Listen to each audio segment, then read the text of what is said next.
en el plan de desarrollo profesional a la persona se le toma como si fuese una empresa.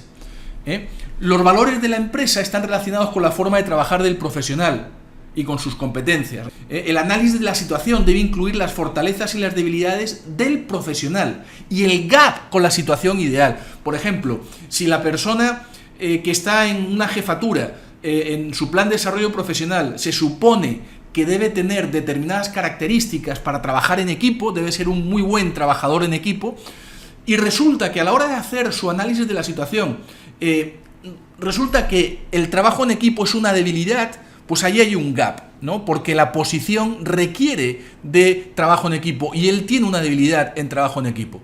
Bueno, pues al hacer ese plan de desarrollo profesional se identifica ese gap y luego lo que hay que hacer es ver de qué manera esta persona puede cubrir ese gap, ¿no? Puede hacer el puente y aprender para que su trabajo en equipo no sea una debilidad, sino que termine siendo una fortaleza, ya que es un requisito de la posición que ocupa.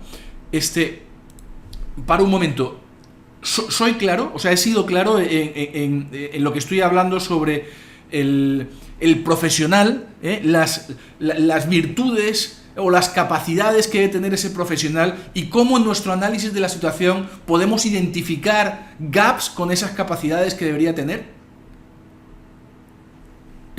Vale, entonces esto es importante porque esto es lo que me va... Adelante, Jorge. Permíteme una pregunta. ¿El gap profesional personal a qué se refiere? A lo que digamos, porque para el tema de la segmentación, el gap es aquello que la empresa, aquellos servicios que no son cubiertos por la competencia. Y ¿no? que perfecto, exactamente. Entonces, el gap personal significa qué me falta a mí para poder lograr, digamos, enriquecer mis competencias. O sea, por ejemplo, nosotros hay un registro nacional en el Ministerio de Trabajo, un registro nacional de auditores autorizados.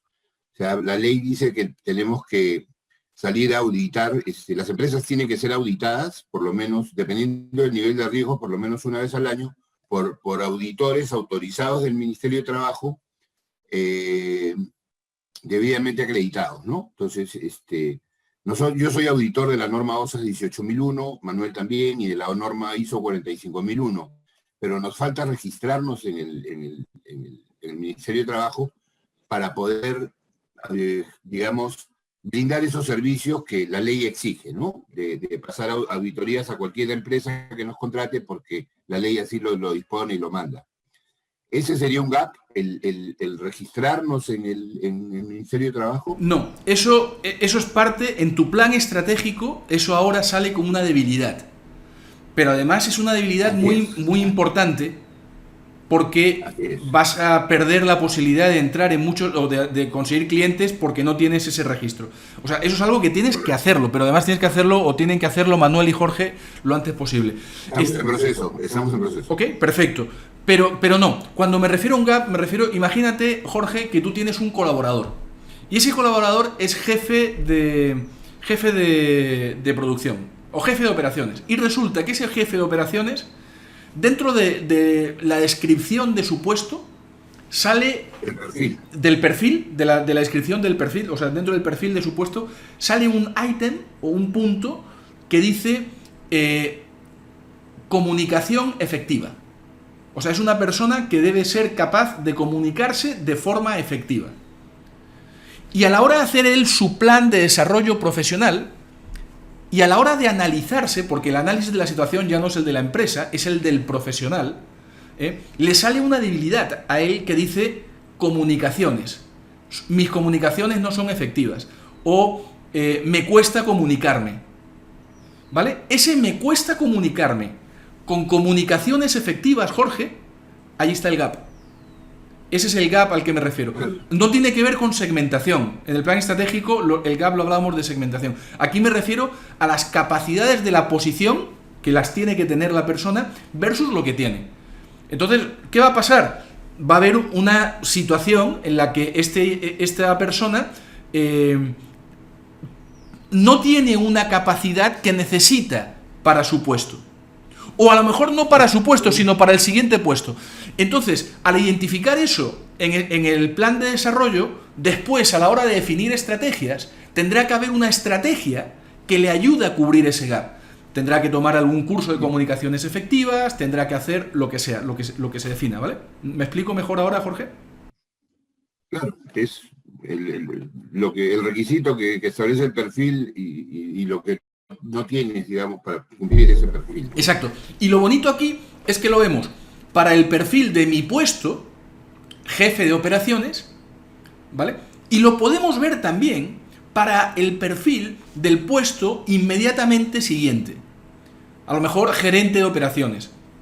Porque lo que sucede, Alberto, Martín, en la clínica te sucede a ti, Martín, tú tienes a gente que a lo mejor tiene las capacidades en su posición. Y lo ideal es que esa persona, cuando se va su jefe, porque su jefe asciende o porque se va o por lo que sea, lo ideal es poder a ese colaborador ascenderlo. Pero para eso, no solamente tiene que cumplir el perfil de su posición, sino el perfil también de la posición inmediata. Entonces, ¿esto qué quiere decir? Esto es imposible hacerlo de una sola vez, pero en el tiempo al colaborador se le va enseñando y se le va ayudando a acercarse cada vez más a ese perfil, ya no solo de su posición, que lo debe tener, sino de la posición inmediata. ¿Me explico? Entonces, fijaros lo importante y lo interesante que es el plan de desarrollo profesional. ¿Vale? Bien, oye, gracias por los aportes, Jorge. Voy a regresar. Me gusta. Bien, y la ventaja competitiva del profesional se relaciona con lo que lo diferencia del resto, ¿vale? O sea, tú como profesional, o sea, ¿qué te hace diferente? Vosotros, claro, no trabajáis ya para otros, sois emprendedores, pero el que trabaje con ustedes, pues a la hora de hacer su plan de desarrollo profesional, debe tener claro que debe haber algo que lo haga especial.